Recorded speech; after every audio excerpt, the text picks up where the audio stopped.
Hola, ¿qué tal? Buenas tardes. Mi nombre es Escareta Emily González Jiménez.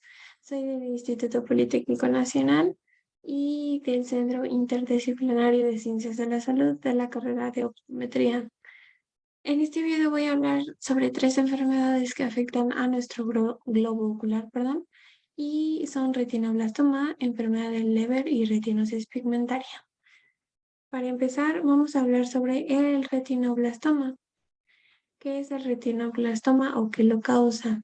Este es un tumor maligno que es derivado del tejido neuroectodérmico y ocurre entre el nacimiento y los 6 años de edad. Se origina en la retina neural y puede afectar a uno o ambos ojos.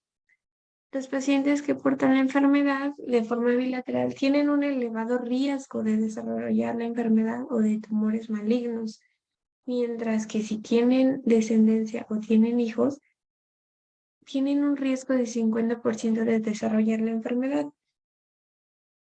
Las mutaciones inactivan a la proteína Rb e impiden que realice su función como supresor de tumores. Esto es causado gracias al gen de P53 que fue descubierto al genetista Alfred George Knudson. Como epidemiología en México tenemos que es un problema oncológico bastante importante, ya que representa el 4.3% de cánceres en niños, siendo que es la segunda neoplasia más común en menores de 1 año y la tercera en niños de 1 a 4 años. Con neoplasia quiere decir que es una masa normal de tejido que aparece gracias a las células que se multiplican indebidamente o que no se mueren cuando deberían hacerlo, es decir, que no realizan el proceso de apoptosis. El retinoblastoma tiene una supervivencia por arriba del 90% al diagnosticarse antes de los 2 años y de los 2 años a 7 años es mayor a un 95%. La invasión tumoral y metástasis representan las causas más comunes de la mortalidad de esta enfermedad. El grupo mexicano de rinoblastoma reporta una supervivencia libre de enfermedad del 89% a 73 meses de seguimiento con esta enfermedad. La sobrevivencia con enfermedad metastásica es muy limitada, ya que la muerte ocurre a 6 meses del diagnóstico de esta enfermedad. Comparando con tasas internacionales, tiene mayor incidencia en los países que son desarrollados. Como fisiopatología, tenemos que el tumor, como ya mencionamos, surge de las células primitivas de la retina en desarrollo, es decir, de nuestro neuroectodermo, y con pérdida de la función del Rb, que es un supresor tumoral. Es una herencia autosómica dominante y pues cada individuo tiene 2 copias del gen Rb, obviamente individuos o pacientes con condiciones normales. También gracias al gen funcional que proviene de la transformación maligna.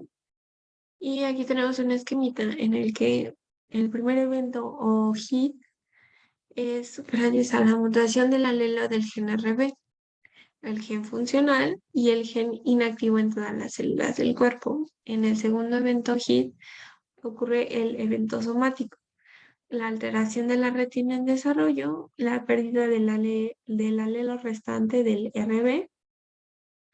Y por último, pues está el desarrollo del tumor, gracias a que pues los 2 genes supresores del Rb pues ya están inactivos, entonces no van a poder reprimir los tumores. Como datos clínicos, tenemos que está la leucocoria como primer dato clínico.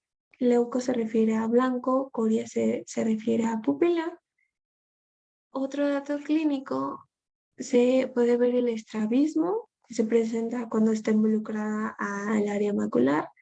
También hay fenómenos inflamatorios y glaucoma, y ambos son secundarios a un tumor que va a empujar hacia adelante en nuestro cristalino.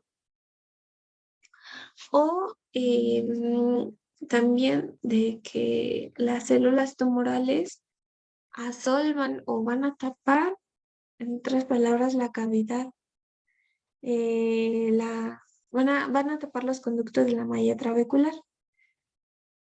Otros síntomas que son menos frecuentes es el proptosis, que es una hinchazón en uno o ambos ojos. Van a producir que se salgan de la cavidad. Esto es secundaria a una expansión retrovulvar. También va a estar el pseudohipopión, como se puede observar en la imagen, que son células tumorales de la cámara anterior de nuestro ojito. Y también se puede producir una celulitis orbitaria, que es una infección de la grasa y de los músculos que van a rodear nuestro ojo. También se presentan datos clínicos como ojos rojos o visión baja. Como diagnóstico tenemos que se puede hacer a través de un examen detallado del fondo de ojo, una ultrasonografía o USG, una imagen de resonancia magnética o RM, que esta va a ser para evaluar la posible invasión del nervio óptico, y la ultrasonografía para identificar si existe una calcificación de la masa tumoral. Como diagnóstico diferencial para no confundirlo con otras enfermedades, se debe diferenciar de la enfermedad de Coats, que es una enfermedad de vasculopatía retiniana idiopática, que es por un depósito de exudados intrasubretinianos que pueden provocar el desprendimiento de la retina, o un glaucoma neovascular. También está el linfema, que es la presencia de sangre en el área frontal o cámara anterior del ojo, como ya mencionamos. El desprendimiento de retina, lo cual es pues la capa de vasos sanguíneos que van a suministrar todo el oxígeno y todos los nutrientes necesarios para nuestro ojo. La celulitis orbitaria, que como ya hemos mencionado, pues es una infección de la grasa de los músculos, de la grasa y de los músculos de nuestro ojo, y que inclusive puede afectar a los párpados, a las cejas y a las mejillas. También no se debe de confundir con una proptosis en específica, que es gracias a un proceso inflamatorio también en específico. La uveitis, que es una inflamación de la capa media del ojo o de la uvea, que va a causar dolor, enrojecimiento, sensibilidad a la luz, ver manchitas o visión borrosa. También puede coexistir junto a la catarata con el glaucoma y pueden ocurrir en un mismo ojo, recordando que la catarata se nota por la pérdida de visión en general y el glaucoma va a dañar la vista periférica antes que dañar la visión central. Como tratamiento, se dividió en grupos esta enfermedad. Como grupo A tenemos que van a existir pequeños tumores en la retina que no deben ser mayor a 3 milímetros, ningún tumor. Y ningún tumor debe ser mayor, a 3 milímetros de la fóvea o a 1,5 del nervio óptico. No hay siembras vítreas, no hay desprendimiento de retina. En el grupo B, los tumores confinados a la retina, no van a existir siembras vítreas, no hay desprendimiento de retina mayor a 5 milímetros de la base del tumor. En el grupo C van a ocurrir siembras vítreas finas, difusas y o localizadas. Va a ocurrir un desprendimiento de retina, sin embargo, no mayor a las del grupo B, que son 5 milímetros, con masas tumorales van a existir por debajo de la retina. Y en el grupo D van a ocurrir siembras vítreas masivas como bolas de nieve o masas avasculares en el vítreo. Va a ocurrir desprendimiento de retina no mayor al grupo B, como ya hemos mencionado, con masas tumorales por debajo de la retina.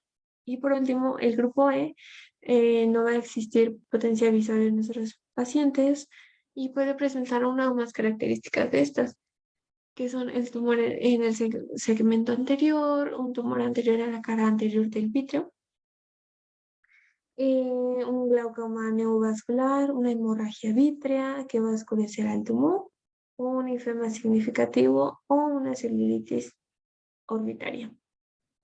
Por lo tanto, existe retinoblastoma unilateral y bilateral. Para el retinoblastoma unilateral del grupo E, se va a realizar una enucleación.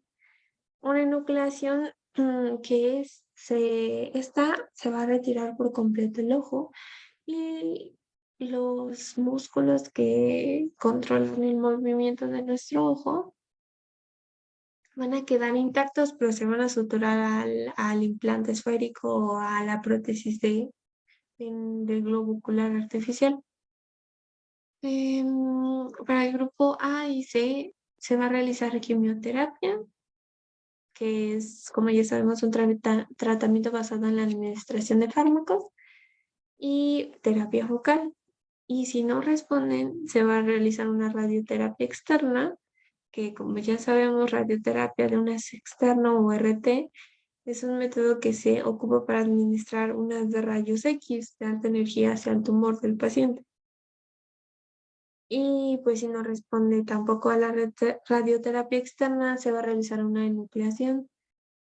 Para los grupos se va a realizar una quimioterapia, terapia focal o radioterapia externa, mientras que al retinoblastoma bilateral van a realizarse 2 ciclos de quimioterapia, terapia focal y el de radioterapia externa. Estos van a ser para el grupo A, B o C. Y si no responden, pues se tiene que realizar una enucleación y va a seguir continuándose la quimioterapia y la terapia focal. Por lo tanto, se va a realizar también una, perdón, se va a realizar también, ahora vamos a hablar sobre la enfermedad de Leber, o también conocida como neuropatía óptica hereditaria. Esta vamos a hablar empezando por su etiología y como principal causa es gracias a una mutación del gen 1177-8A del ADN mitocondrial. ¿Y qué es esta enfermedad? Es una enfermedad degenerativa que va a estar dañando a nuestro nervio óptico poco a poco. Va a afectar en la mayoría a los hombres de entre 18 a 35 años y va a ser reconocida o diagnosticada por una pérdida súbita de la visión central o en ambos ojos. También fue descrita por Theodor Leber en 1871, de ahí sale el nombre de esta enfermedad. Sin embargo, fue hasta 1972 cuando se descubrió que la herencia era mitocondrial. La neuropatía óptica hereditaria de Leber tiene penetrancia incompleta. Es decir, que aunque tenga la mutación, no es suficiente para que se desarrolle la enfermedad.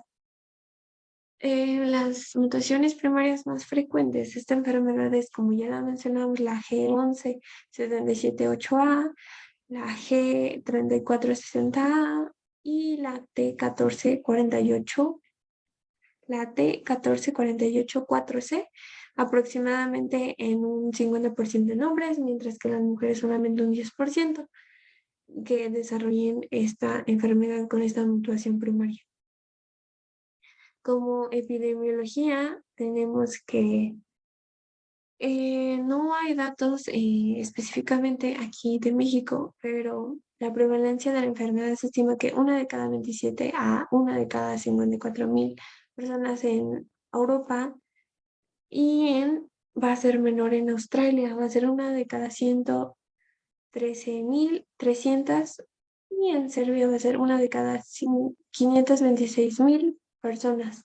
Esta va a afectar predominantemente a los varones, como ya hemos mencionado, y hay una probabilidad de 4 o 5 veces más alta de verse afectados y pues de perder la visión.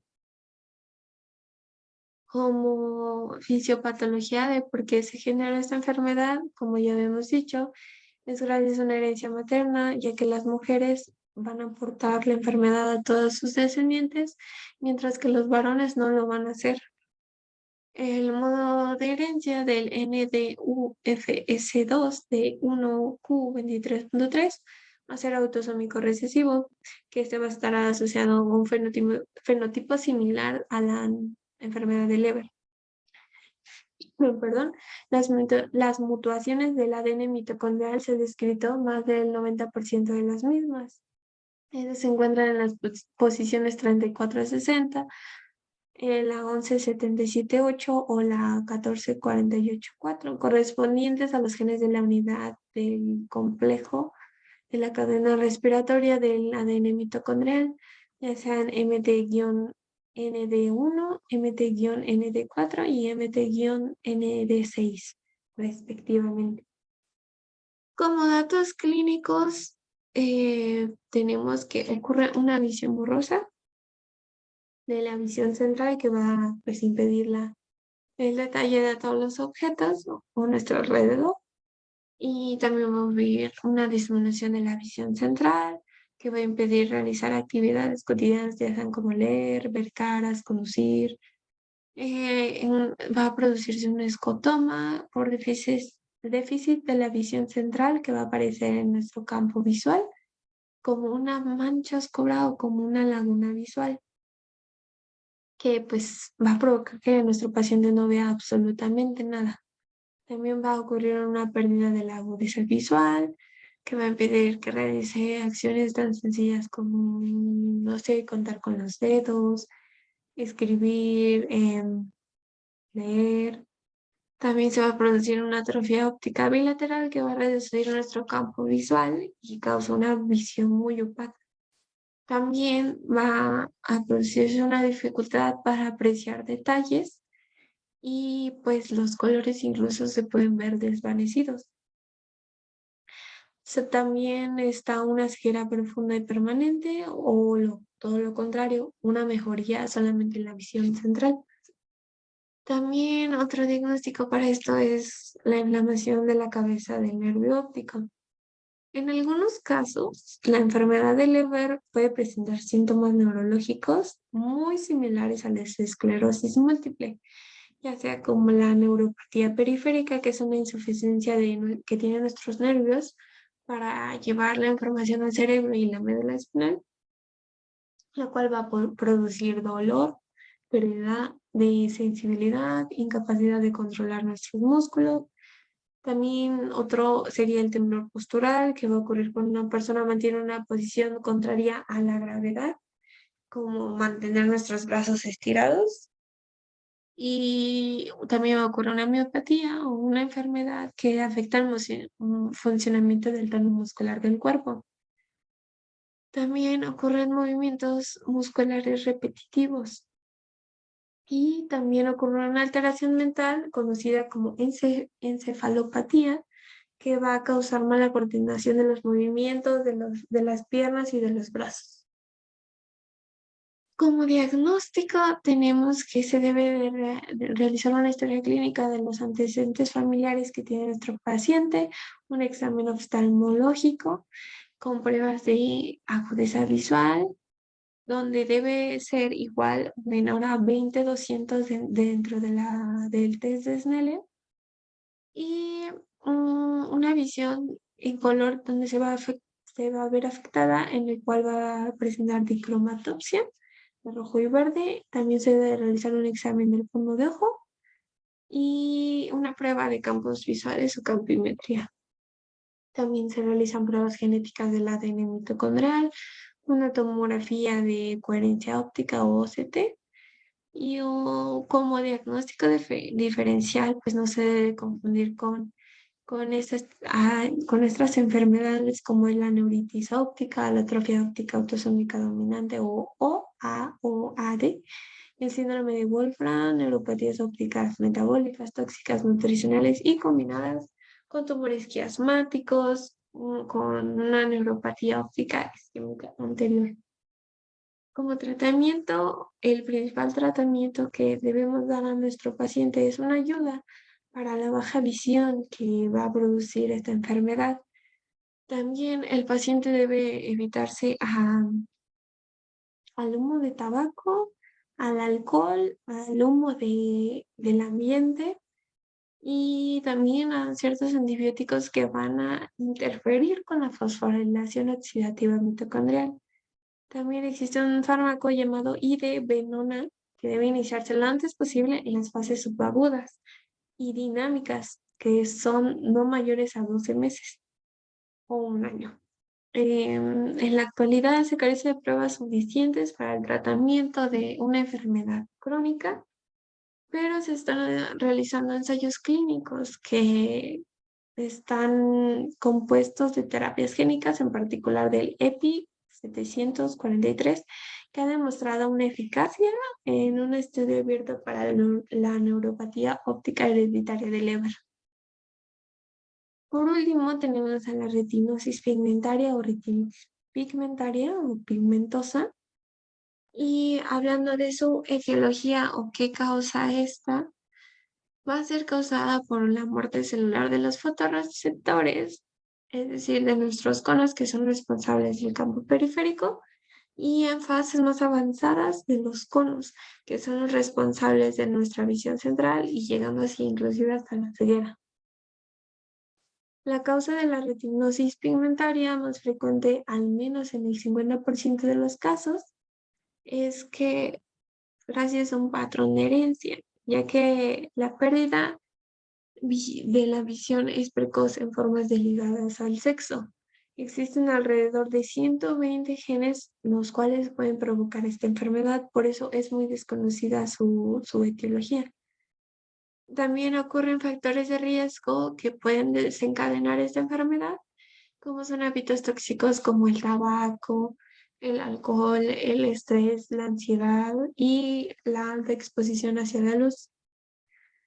Como epidemiología, afecta aproximadamente una de cada 4.000 personas en la población en general.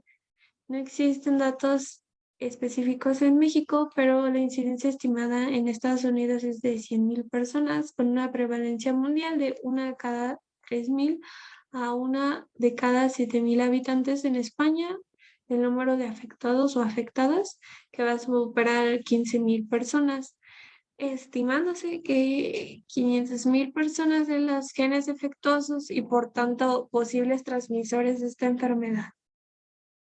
Esta enfermedad puede presentarse a partir de los 25 y 40 años y puede que la retinosis aparezca con menos de 20 años o en personas con menores de 20 años, pero es muy raro que se aparezca antes de la adolescencia. También puede aparecer a partir de los 50 años de edad. Y según un estudio realizado por el Grupo Español Multicéntrico de Investigación sobre retinopatías hereditarias, la forma hereditaria más frecuente son las mutaciones esporádica con un 40% de los casos, seguida de las autosómicas recesivas en un 39% y las dominantes en un 14%, siendo tan solo un 6% que son las asociadas al género, al cromosoma X, perdón. Y como fisiopatología tenemos que el por qué se generó esta enfermedad. Ocurren cuatro tipos de por qué se generó esta. Está primero el patrón autosómico dominante, que la enfermedad solo la tiene uno de los padres y alguno de sus hijos. Esto es entre un 6% y un 15%. El patrón autosómico recesivo, esta enfermedad el padre no la tiene, pero la puede transmitir genéticamente al hijo y él es quien va a sufrir esta patología. El deterioro comienza en la edad adulta a partir de los 60 años, cuando va a reducir la buena visión, y esta es la forma hereditaria más frecuente, entre un 22 y 26%. Y también está el patrón ligado al cromosoma X, como ya lo mencionamos, son las madres que van a transmitir esta enfermedad a sus hijos varones. Y esta es de un 1 a un 10% de los casos. Por último, el patrón simple, que son mutaciones esporádicas aisladas en la historia familiar conocida, es en el 50% de los casos. La persona que lo transmite es la primera en presentar retinosis pigmentaria. Como datos clínicos tenemos que está la pérdida de la visión nocturna. La ceguera nocturna es cuando uno no puede ver absolutamente nada en la oscuridad y su visión puede ser muy normal en el día. A medida que va perdiendo la visión nocturna, pues le cuesta más trabajo ajustar sus ojos a la oscuridad y puede tropezarse con objetos, tener dificultad para avanzar, para conducir, al atardecer inclusive y más en la noche. También puede tener dificultad como por ejemplo ir al cine o estar en espacios donde haya una luz muy tenue. También va a ocurrir una pérdida gradual de la visión periférica, o sea, es decir, lateral, y se va a conocer como visión de túnel, es decir, que solamente vamos a ver así. Y puede chocar pues con cosas, intentar moverse o que estén inclusive debajo suyo o a su alrededor. También va a ocurrir una pérdida de la visión central. Algunas personas tienen problemas con la visión central y puede complicar hacer tareas finas como lo son leer, escribir. Y también van a ocurrir problemas con las visiones de color, es decir, que no van a tener, mm, van a tener muchas dificultades en reconocer los diferentes colores. Como diagnóstico, estas pruebas genéticas se van a hacer unas pruebas genéticas donde se va a examinar a través de un estudio de sangre o un estudio de una muestra de un tejido para evaluar si hay genes asociados a esta enfermedad. Y también pues se puede determinar en qué grado está la enfermedad y si es necesario una terapia genética que pueda reemplazar al gen defectuoso y que pueda ser beneficiosa para nuestro paciente. También se puede realizar una electroretinografía, que esta funciona como un electrocardiograma que va a medir la actividad de nuestra salud del corazón, pero pues esta va a medir la actividad eléctrica que tiene en la retina o más bien que también va a responder a la luz de nuestra retina. También se deben de realizar pruebas de campo visual o campimetrías de 24/2 y 10/2. Y esta enfermedad pues va a causar va a afectar la visión periférica, perdón, y pues puede ayudar a medir su visión lateral y encontrar pues el punto ciego donde se está desarrollando esta enfermedad. También se puede desarrollar una tomografía de coherencia óptica o TCO, que es una prueba de imágenes donde se va a ver muy detallada la retina y se puede ver dónde está afectando todo esta enfermedad. También se deben de realizar pruebas de agudeza visual, pruebas de refracción y una oftalmoloscopía con una lámpara de hendidura. Como último tenemos el tratamiento. Se ha demostrado que la vitamina A puede demorar la progresión de ciertas formas de la retinosis pigmentaria.